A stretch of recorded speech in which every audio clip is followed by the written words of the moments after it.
لا حول ولا قوة إلا بالله العلي العظيم أعوذ بالله من الشيطان اللعين الرجيم بسم الله الرحمن الرحيم الحمد لله رب العالمين وصلى الله على محمد وآله الطاهرين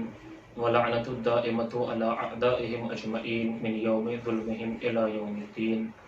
أما بعد قال الله تعالى في كتابه الكريم بسم الله الرحمن الرحيم یا ایھا الذین آمنوا لا تبطلوا صدقاتکم بالمن والأذى۔ ناظرین کرام، ہم لوگ جب اپنی زندگی میں نیک کام انجام دیتے ہیں، توفیق الہی شامل حال ہوتی ہے، تو شیطان کوشش کرتا ہے کہ ہمارے ان اعمال کو تباہ و برباد کر دے۔ اعمال کی تباہی کی ایک وجہ یہ ہے کہ انسان نیک عمل انجام دینے کے بعد منت گزاری کرتا ہے، یعنی احسان جتاتا ہے۔ حالانکہ اگر اس نے کسی واجب کو ادا کیا یا کسی مستحب کو ادا کیا تو کسی کی شخصیت پر اس نے احسان نہیں کیا ہے، بلکہ اس نے خود اپنے اس واجب یا اس مستحب فریضے کو انجام دیا ہے جو اللہ نے اس سے طلب کیا تھا۔ انہی واجب فریضوں میں سے جو میں آپ کے سامنے امام رضا علیہ السلام کے زمانے کا ایک قصہ اور امام کے دست مبارک سے صادر ہونے والی ایک کرامت کو اور جو امام کی طرف سے پیغام بھی ہے، وہ آپ کے سامنے پیش کرنا مقصود ہے کہ ہم کو چاہیے کہ کسی بھی طریقے سے ہم اپنے ائمہ اور اہل بیت کو آزار اور دکھ اور تکلیف نہ پہنچائیں۔ انہی واجبات میں سے عموماً جیسے کہ میں نے آپ کے سامنے آیت پڑھی کہ لا تبطلوا صدقاتکم، کہ جب تم نے صدقہ دیا، اللہ کی راہ میں کوئی نیک کام انجام دیا، تو اپنے اس نیک کام کو، صدقے کو منت گزاری کی وجہ سے، احسان جتانے کی وجہ سے باطل نہ قرار دو، اس کو ضائع نہ کرو، اسے تباہ و برباد نہ کرو اگر واجب کام انجام دیا ہے۔ عموماً جب ہم کسی یتیم کی یتیم پروری کرتے ہیں، اس کے حوالے کوئی مال کرتے ہیں، تو ہم نے اس پر احسان نہیں کیا ہے، یا ہم اگر کسی کو خمس دیتے ہیں تو ہم نے اس پر احسان نہیں کیا ہے، بلکہ یہ اس کا احسان ہے ہمارے اوپر کہ اس نے لے کر ہم کو بری ذمہ کر دیا، اس کے لینے کی وجہ سے ہم بری ذمہ ہو گئے۔ تو عموماً جب ہم نیک کام انجام دیتے ہیں، خصوصاً جب جہاد بالمال کرتے ہیں، تو ہمارے ذہنوں میں یہ خیال آتا ہے کہ ہم نے بہت بڑا کام کر دیا ہے، اور ایک احسان جتانے کی خواہش ہمارے نفس میں پیدا ہو جاتی ہے جو شیطانی وسوسہ ہے۔ حالانکہ یہ جسے کہا جائے ہمارے عمل کو تباہ کرنے کا ذریعہ بنتی ہے۔ امام رضا علیہ السلام کے زمانے میں ایک شخص آیا، چونکہ ہر زمانے میں اس طریقے کے افراد پائے جاتے ہیں، اور وہ بہت سارا مال امام کی خدمت میں لے کر آیا۔ اس زمانے میں اس کا شمار ثروت مندوں میں اور امیر افراد میں ہوتا تھا۔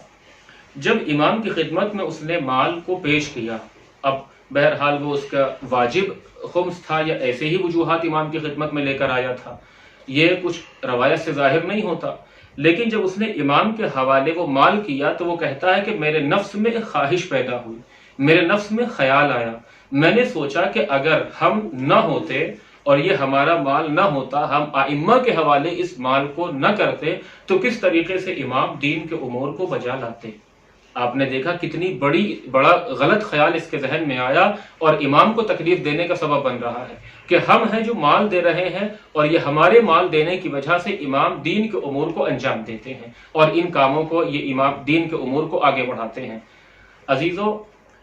روایت کا جملہ ہے، شیخ کلینی لکھتے ہیں کہ جیسے ہی اس کے نفس میں یہ خیال پیدا ہوا، اس نے کہا نہیں تھا، اپنی زبان سے اس کو صادر نہیں کیا تھا، امام رضا علیہ السلام نے اپنے پاس میں موجود ایک شخص سے کہا کہ تشت لے کر آؤ اور ایک ظرف میں پانی لے کر آؤ۔ وہ شخص گیا، تشت لے کر آیا اور ظرف لے کر آیا، ظرف میں پانی لے کر آیا۔ امام رضا علیہ السلام بیٹھے اور وضو کرنا شروع کیا۔ وہ سوچنے لگا یہ کون سا موقع ہے کہ امام وضو کرنے لگے، میرے ذہن میں یہ خیال آیا ہے۔ اب جیسے ہی امام رضا علیہ السلام نے وضو کرنا شروع کیا تو عزیزو، امام کے دہن اقدس سے اور اسی طریقے سے امام کے ہاتھوں سے جو پانی مسح ہو کر گر رہا تھا، اس تشت میں وہ قطرات پانی کے گر رہے تھے، وہ سونے کے ٹکڑوں میں تبدیل ہونے لگے۔ یعنی اب تشت میں پانی نہیں تھا بلکہ تشت میں سونے کے ٹکڑے نظر آ رہے تھے۔ اس نے جیسے ہی یہ کیفیت دیکھی، اس پر ایک غشی کی کیفیت طاری ہونے لگی۔ امام مسکرائے اور اس کی طرف امام نے دیکھ کر کہا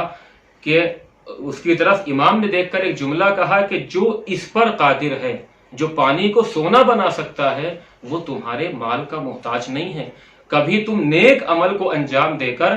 یہ منت گزاری نہ کرو. اس پر احسان نہیں جتایا جاتا کہ جو اس منزل پر فائز ہو، جو چاہے تو زمین کو، جو چاہے تو اس خاک کو سونے میں تبدیل کر سکتا ہے. احسان جتانے کی ضرورت نہیں ہے. بہرحال اس کے دل میں ابھی ایمان کی رمق باقی تھی، اس نے فوراً استغفار کیا. امام نے اس کے حق میں دعا کی اور امام نے پھر وہ اپنی کرامت کو تبدیل کر دیا اور وہ سونے کے ٹکڑے دوبارہ پانی میں تبدیل ہو گئے. تو امام رضا علیہ السلام کی سیرت سے اور اس کرامت سے ہم کو امام نے درس دیا کہ اگر تم نے اپنی زندگی میں کوئی نیک کام انجام دیا ہے، حتیٰ کہ اگر اپنے واجب خمس کو ادا کیا ہے یا اپنے کسی مستحب حق کو ادا کیا ہے، تو کسی پر منت گزاری کی وجہ سے اپنے اس عمل کو باطل نہیں کرنا. اسی لیے جب آیت اللہ بروجردی کی خدمت میں کوئی شخص خمس لے کر آیا اور اس نے احسان جتانے کی کوشش کی، تو آیت اللہ بروجردی یہی کہتے تھے کہ تمہارا مجھ پر احسان نہیں ہے، بلکہ میں نے تم سے اس خمس کو لے کر تمہارے اوپر احسان کیا ہے